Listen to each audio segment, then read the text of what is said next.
ইনকিলাব মঞ্চের মুখপাত্র শরীফ ওসমান হাদির হত্যাকাণ্ডে জড়িত দুইজন ভারতে গ্রেপ্তার হয়েছে। তাদেরকে ভারত থেকে দেশে ফিরিয়ে আনার জন্য কূটনৈতিক চ্যানেলে কাজ করছে বলে জানিয়েছেন নবনিযুক্ত পুলিশের মহাপরিদর্শক আইজিপি আলী হোসেন ফকির। সোমবার রাজধানীর পুলিশ সদর দপ্তরে আয়োজিত সংবাদ সম্মেলনে তিনি এ তথ্য জানান। আইজিপি বলেন, গ্রেপ্তার হওয়া দুইজনকে অচিরেই দেশে ফিরিয়ে আনা হবে। তিনি আরও জানান, চাঁদাবাজ ও মাদক কারবারিদের কোনো দলীয় পরিচয় বিবেচনা করা হবে না।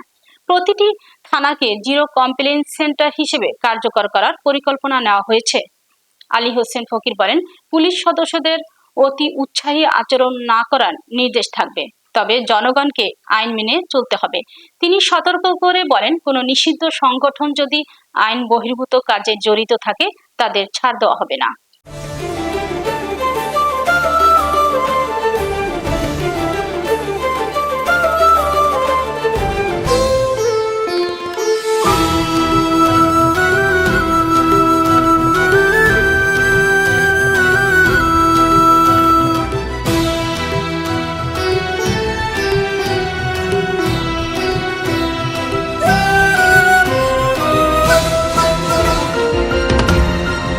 টেকনাফ থেকে তেতুলিয়া, রূপসা থেকে পাথুরিয়া, বিশ্বজুড়ে রূপসী বাংলা।